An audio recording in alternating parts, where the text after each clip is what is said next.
নমস্কার বন্ধুরা, আজ চলে এসেছি আপনাদের সামনে একদম তেল ছাড়া নরম তুলতুলে ও স্পঞ্জি একটি দুর্দান্ত স্বাদের স্বাস্থ্যকর রেসিপি নিয়ে।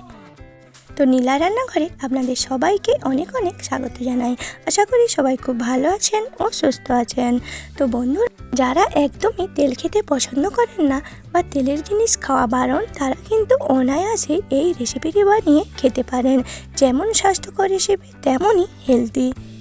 তো আমি আজকে শুধুমাত্র আটা দিয়ে আপনাদের টেস্টি ও স্বাস্থ্যকর এই রেসিপিটি বানিয়ে দেখাবো। তো এই রেসিপিটি কিন্তু ব্রেকফাস্ট বা ডিনারেও খেতে কিন্তু দারুণ লাগে। তো আসুন দেখে নেওয়া যাক আমার এই আজকের রেসিপি। তো এই আটার এই রেসিপিটি বানানোর জন্য আমি এখানে নিয়ে নিয়েছি একটা কাঁচের বাটির 2 বাটি পরিমাণ আটা। তো আমার সব বন্ধুদের অনুরোধ রইল ভিডিওটি স্কিপ না করে প্রথম থেকে শেষ পর্যন্ত দেখার জন্য। তো বন্ধুরা, এরপর আটাতে আমি দিয়ে দিয়েছি পরিমাণ মতো লবণ, আর এখানে দিয়ে দিচ্ছি প্রায় 1 চামচ মতো চিনি। তো আটার এই রেসিপিটাতে একটু চিনি ব্যবহার করলে এই থেকে যে ব্রেকফাস্টগুলো তৈরি হবে সেগুলো খেতে কিন্তু দারুণ লাগে। তো এখন শুকনো অবস্থায় সব কিছু ভালোভাবে মিশিয়ে নিয়েছি। এরপর এখানে দিয়ে দিচ্ছি অল্প অল্প করে জল। তো বন্ধুরা, যে বাটি মেপে আমি আটাটা নিয়েছিলাম সেই বাটিতেই কিন্তু আমি জলটাও নিয়ে নিচ্ছি।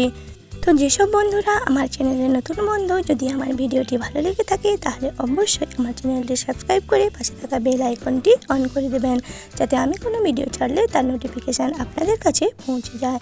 তো দেখুন বন্ধুরা, বাটি মেপে অল্প অল্প করে জল দিয়ে আটার মিশ্রণটাকে আমি তৈরি করে নিয়েছি। তো একবারে বেশি পরিমাণ জল দিয়ে এই ব্যাটারটাকে বানিয়ে নিলে এর মধ্যে কিন্তু লামস রয়ে যেতে পারে। তো সেই জন্য এটাকে অল্প অল্প করে জল দিয়ে একটা চামচ দিয়ে ভালোভাবে মিশিয়ে নিতে হবে। তো বন্ধুরা, এই কাঁচের বাটির প্রায় 2.5 বাটি মতো জল কিন্তু আমি এখানে ব্যবহার করেছি। তো দেখুন বন্ধুরা, আমাদের একদম স্মুথলি একটা ব্যাটার আমাদের তৈরি হয়ে গিয়েছে। ব্যাটারটাকে আমাদের এমনভাবে তৈরি করতে হবে যাতে খুব বেশি মোটা বা খুব বেশি পাতলা না হয়। তো এখন 10 মিনিটের জন্য একটা ঢাকনা দিয়ে রেস্টে রেখে দিয়েছি। এরপর দেখুন এখানে নিয়ে নিয়েছি 2টো টমেটো।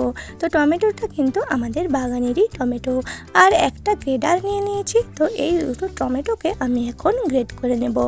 তো বন্ধুরা, আপনারা চাইলে কিন্তু টমেটোটাকে পেস্ট করেও নিয়ে নিতে পারেন।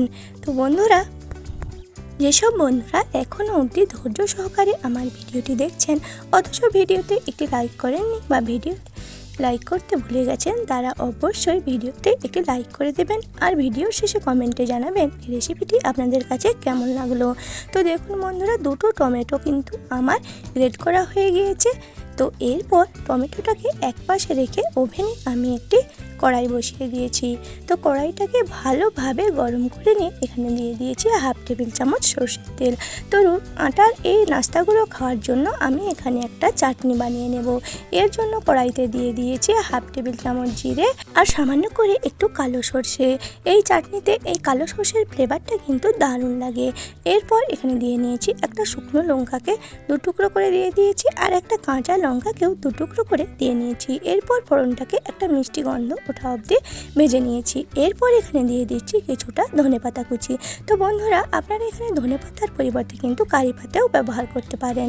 তো এবারে সব কিছুর সঙ্গে ভালোভাবে কিছুক্ষণ ভেজে নিয়ে এরপর আমি এখানে দিয়ে দেব আমি প্রায় 8-10টা মতো রসুনকে একবারে মিহি করে থেতো করে রেখেছিলাম, সেটাই এর মধ্যে দিয়ে নিচ্ছি। তো রসুনটাকে দিয়ে ভালোভাবে ফোড়নের সঙ্গে ভেজে নিতে হবে, রসুন থেকে কাঁচা গন্ধ যাওয়া না অবধি। তো বন্ধুরা, আপনাদের একটা লাইক ও একটা কমেন্ট কিন্তু আমাদের পরবর্তী ভিডিও বানানোর জন্য অনেক উৎসাহিত করে, আর আমাদের এই চলার পথে এগিয়ে নিয়ে যেতেও অনেক সাহায্য করে। তো দেখুন বন্ধুরা, রসুনটা দিয়ে ভালোভাবে ভেজে নিয়েছি, রসুন থেকে কাঁচা গন্ধ যাওয়া না অবধি। এরপর এখানে গ্রেট করে রাখা টমেটোটাও দিয়ে দিয়েছি। তো টমেটোটাকে নেড়ে চেড়ে ভালোভাবে রান্না করে নিতে হবে। তো দেখুন বন্ধুরা, ভালোভাবে এখানে আমি নেড়ে চেড়ে নিচ্ছি। তো বন্ধুরা, এর মধ্যে কিন্তু কোনো জল দেবার প্রয়োজন নেই। তো লো টু মিডিয়াম আছে এটাকে বেশ কিছুক্ষণ নেড়ে চেড়ে রান্না করে নিতে হবে। তো এরপর এখানে দিয়ে দিয়েছি স্বাদ অনুযায়ী লবণ। তো লবণটা দিয়েও ভালোভাবে মিশিয়ে নিয়ে প্রায় আরও 2 থেকে 3 মিনিট মতো রান্না করে নিয়েছি। তো বন্ধুরা, টমেটোর এই চাটনিটা কিন্তু আমাদের একদমই রেডি এই আটার নাস্তা দিয়ে খাওয়ার জন্য। এই চাটনিটাও কিন্তু খেতে দুর্দান্ত লাগে। তো এটাকে এখন একটা পাত্রে নামিয়ে নেব। তো 10 মিনিট হয়ে গিয়েছে। তো দেখুন বন্ধুরা, আটার এই মিশ্রণটা ঠিক এই রকম হয়ে গিয়েছে। তো বন্ধুরা, এখানে যদি আরও জলের প্রয়োজন হয় তাহলে কিন্তু জল দিতে হবে, কিন্তু আমার এই আটার ব্যাটারটা একদমই ঠিক আছে, আর কিন্তু জলের প্রয়োজন নেই। তো একটা হাতা দিয়ে আপনাদের দেখিয়ে দিচ্ছি মিশ্রণটা ঠিক কীরকম হবে। তো মাঝখান থেকে একটা দাগ কাটলে দেখুন ঠিক এইভাবে হবে। তো আটার মিশ্রণটা কিন্তু গড়ে আসছে না। তো ঠিক এইভাবে আমাদের মিশ্রণটাকে বানিয়ে নিতে হবে। তো এরপর যেটা দিচ্ছি সেটা হলো একটা 5 টাকার ইনোর প্যাকেটের অর্ধেকটা পরিমাণ ইনো আমি এই ব্যাটারের মধ্যে দিয়ে দিচ্ছি। তো এরপর প্রায় 1 টেবিল চামচ জল এই ইনোতে দিয়ে দিচ্ছি। পর ইনোটাকে ভালোভাবে ব্যাটারের সঙ্গে মিশিয়ে নিচ্ছি। তো ইনোটা দিয়ে কিন্তু ভালোভাবে ব্যাটারের সঙ্গে মিশিয়ে নিতে হবে। তো এই ইনোটা দেওয়ার ফলে এখানে আটা থেকে যে নাস্তাগুলো তৈরি হবে সেগুলো কিন্তু খুব স্পঞ্জি ও নরম তুলতুলে হবে। তো দেখুন এইভাবে করে ভালোভাবে মিশিয়ে নিতে হবে। তো বন্ধুরা, যারা একদম তেলবিহীন খাবার খেতে চান তারা কিন্তু এইভাবে এই নাস্তাটা বানিয়ে নিতে পারেন। ব্রেকফাস্ট বা ডিনার যে কোনো কিছুতেই কিন্তু খুব সুন্দরভাবে খাওয়া হয়ে যায়। তো ব্যাটারটাকে ভালোভাবে মিশিয়ে নিয়ে ওভেনে এখন একটি ফ্রাইং প্যান বসিয়ে দিয়েছি। তো বন্ধুরা, আমি এখানে কোনো তেলের ব্যবহার করছি না, তো তার জন্য এখানে সামান্য করে একটু ব্যাটার দিয়ে দিচ্ছি। তো ব্যাটারটাকে এবারে প্যানের মধ্যে ভালোভাবে মাখিয়ে নিচ্ছি। তো ভালোভাবে মাখিয়ে নিয়ে ব্যাটার থেকে 1 হাতা ব্যাটার আমি প্যানের মধ্যে দিয়ে দেব।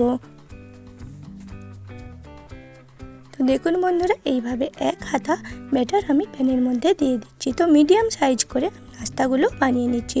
আপনারা আপনাদের পছন্দ মতো ছোট বড় করে নিতে পারেন। তো দেখুন বন্ধুরা, ব্যাটারটা দেওয়ার কিছু সময়ের মধ্যে কতগুলো বাবলস আমাদের তৈরি হয়ে গিয়েছে। তো এই ব্যাটারটাকে ভাজার সময় কিন্তু গ্যাসের ফ্লেম একদম লোতে রাখতে হবে।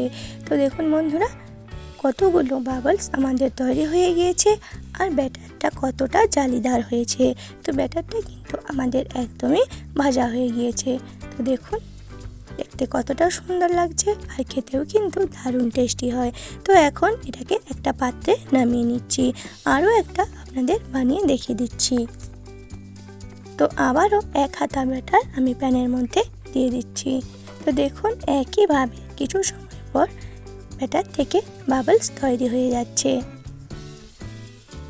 তো এগুলো খেতে কিন্তু যেমন টেস্টি তেমনই হেলদি। তো দেখুন কেমন জালিদার হয়েছে এই নাস্তাগুলো। তো বন্ধুরা, আপনারা অবশ্যই বাড়িতে একবার বানিয়ে খাবেন, খেতে কিন্তু দারুণ লাগে। আর খুব বেশি উপকরণ বা খুব বেশি ঝামেলা ছাড়াই কিন্তু এই নাস্তাগুলো বানিয়ে নেওয়া যায়। তো দেখুন মাত্র 2 বাটি আটা দিয়ে আমার কতগুলো নাস্তা তৈরি হয়ে গিয়েছে। তো দেখুন আপনাদের দেখিয়ে দিচ্ছি কতটা নরম ও কতটা স্পঞ্জি হয়েছে, আর চাটনিটাও দেখুন কতটা সুন্দর হয়েছে। তো দেখুন কতটা জালিদার হয়েছে এই নাস্তাগুলো। হাত দিয়ে মুঠো করলে ঠিক এইভাবেই মুঠো হয়ে যাচ্ছে। তো এতটাই নরম, আর এর উল্টো সাইডটাও দেখুন কত সুন্দরভাবেই কিন্তু ভাজা হয়ে গিয়েছে। তো প্রত্যেকটা নাস্তাই কিন্তু খুব সুন্দরভাবেই কিন্তু তৈরি হয়ে গিয়েছে। তো বন্ধুরা, আপনারাও বাড়িতে ঝটপট বানিয়ে ফেলুন এইরকম আটা তেল ছাড়া সুস্বাদু নাস্তা। তো কেমন লাগলো আমার এই আজকের রেসিপিটি অবশ্যই কমেন্টে জানাবেন। ভালো লাগলে একটু লাইক করে চ্যানেলটি শেয়ার করে দেবেন। আর এরকম নিত্য নতুন রেসিপি পেতে অবশ্যই আমার চ্যানেলটি সাবস্ক্রাইব করে পাশে থাকা বেল আইকনটি অন করে দেবেন, যাতে আমি কোনো ভিডিও ছাড়লে তার নোটিফিকেশান আপনাদের কাছে পৌঁছে যায়। তো সবাই ভালো থাকবেন, সুস্থ থাকবেন। চলে আসবো আরও কোনো নতুন রেসিপি নিয়ে। তো আজকের মতো এই পর্যন্ত। সম্পূর্ণ ভিডিওটি দেখার জন্য অনেক অনেক ধন্যবাদ।